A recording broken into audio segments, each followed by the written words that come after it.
ఆ 3 ఏళ్ళు ఇబ్బంది పడినారు. 3 ఏళ్ళ తర్వాత మన ప్రభుత్వం వస్తుందంటే ఎమ్మెల్యేగా గెలిచాడు.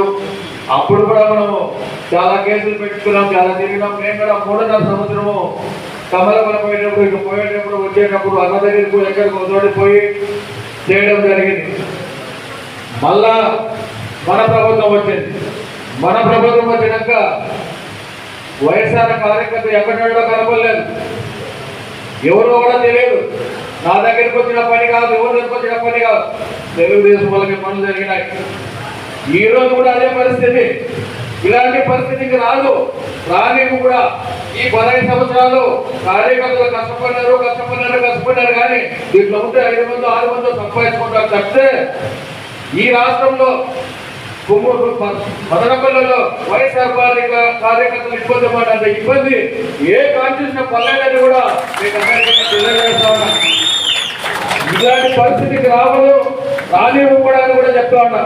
నేను ఇంతకుముందు ఇట్లా పోయేవాడు 15 మండలంలో ఎమ్మెల్యే నాకు ఇన్ఛార్జ్ ఇస్తే లాస్ట్ 5 years ఆ బైపాస్ లో పోవాల్సి వచ్చింది. ఎందుకు పోవాల్సి వచ్చిందో మీకు అందరికీ తెలుసు. నా దగ్గరికి వస్తే కూడా పని చెప్తారు, జరగని రోజులు కూడా మీకున్నాయి. మీరు కూడా ఎవరి మీద నమ్మకం పెట్టుకున్నారు. రాజాడు ఉన్నాడు, ఆ జగన్మోహన్ ఉన్నాడు, లేకపోయినా కానీ వాళ్ళు ఎవరో ఉన్నారు. మరి ఏం చేసినా జరుగుతుంది. ఈ రోజు వరకు కూడా కోర్టు తిప్పుకుంటున్నారు కేసులు, ఇంతవరకు కేసులు కొట్టిలేదు. వాళ్ళ గురించి పట్టించుకున్న పాపాన ఎవరే కానీ పోలేదు, అర్జునారెడ్డి కావచ్చు, ఎవరైనా కావచ్చు. ఇలాంటి పరిస్థితి రాకుండా ఉండాలా, మళ్ళా మీరందరూ కష్టపడాలా, జగన్మోహన్ రెడ్డి గెలిపించాలా. ఎవరు కాదన్నా ఎవరు వద్దన్నా మీరు అనుకున్నది ఖచ్చితంగా చేసి తీరుతామని కూడా నేను మీ అందరి ముందు ఈ రోజు చెప్తాను. ఎందుకంటే 15 సంవత్సరాలు మీరు అనుభవించిన కష్టం ఏంటనేది నాకు తెలుసు కాబట్టి నేను చెప్తా ఉన్నా. మీరందరూ ఇంకొకసారి జగన్మోహన్ రెడ్డి కావాలా, ఇంకా అందరినీ కూడా మన వాళ్ళు చెప్పుకోవాలా. ఈసారి ఖచ్చితంగా మనం చేసి చూపించాలా. ఇన్నేళ్ళు కష్టపడినాం, ఈ ఒక్కసారి చేస్తామనే ఆలోచన రావాలా. మీరు ఖచ్చితంగా ముందరకు వస్తే మీ దూరం వచ్చే వాళ్ళు మదనపల్లిలో ఎవరు ఉండరని కూడా నేను మీకు అందరికీ కూడా తెలియజేస్తా ఉన్నాను. ఏదో 2 కేసులు పెట్టి భయపెట్టిన వల్ల ఏం కాదు, అందరూ కూడా ఉన్నాం.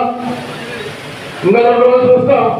కాదంటే మనం కూడా తెలుసు వాళ్ళు ఏం చేయాలనేది, ఎట్లా చేయాలనేది. మనమే కొత్తగా రాజకీయాలకు రాలా, నాకన్నా సీనియర్లు మీరందరూ అన్ని కష్టాలు పడే వచ్చినాం. మళ్ళా ఈ 15 ఏళ్ళు మీరు కష్టాలు పడ్డారు. అందుకని ఈ ప్రోగ్రాం నుంచి పెద్దలు తెలియజేస్తారు. ఎందుకంటే ప్రతి ఒక్కరూ ఇబ్బంది పడ్డారు కాబట్టి నేను చెప్పాల్సిన బాధ్యత నాకు ఉంది కాబట్టి మీకు చెప్తా ఉన్నా. ఈ రోజు కూడా కేసులు తిరుగుతారు కానీ వాళ్ళ బీదోడైనా వాళ్ళు పోయి వచ్చిందనుకో లాయర్ డబ్బులు ఇచ్చి పంపిస్తున్నామంటే అది దాని గురించి పట్టించుకునే ఒక్క మనిషి కూడా మన మదనపల్లిలో లేకుండా పోయినాం. ఆ పరిస్థితి ఇప్పుడు అందరూ వచ్చినారు.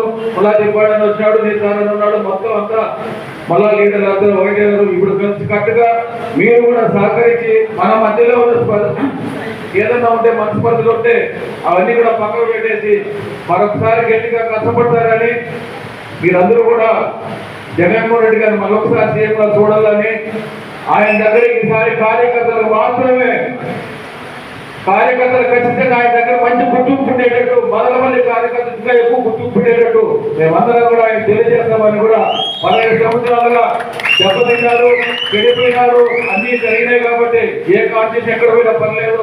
మాకు మదనపల్లి వరకు కార్యకర్తలకు మంచి మర్యాద ఇవ్వాలి, వాళ్ళ గౌరవం ఇవ్వాలని మేమందరం కూడా తెలియజేస్తాము. మేమందరికీ మరొకసారి తెలియజేసుకుంటూ ఎప్పుడు కూడా మనం ఇట్లే ఉండాలా, ఖచ్చితంగా కష్టపడతారు, మీరు అనుకుంటే ఏదైనా సాధిస్తారు. నేను ఇక్కడికి వచ్చినప్పటి నుంచి కూడా మంచి ఆదరణ ఉంది, అన్నీ ఉన్నాయి. అందరూ కూడా పొద్దులు మా చెప్తే అన్నదమ్ములు మారుతూ ఉండేవాళ్ళు, మీరు తెలియని వాళ్ళు ఎవరు లేరు. కాబట్టి మీరు అందరూ కూడా ఈరోజు నేను మాట్లాడుతూ ఉండేది ప్రోగ్రాం గురించి మాట్లాడాలి. ఎందుకంటే మన ఇబ్బందులు ఎన్ని పడినామనేది నాకు తెలుసు మాత్రం మీకు చెప్తా ఉన్నాను. కాబట్టి ఇవన్నీ పోవాలంటే వల్ల మీరు ఒకటి కావాలా, కష్టపడాలా.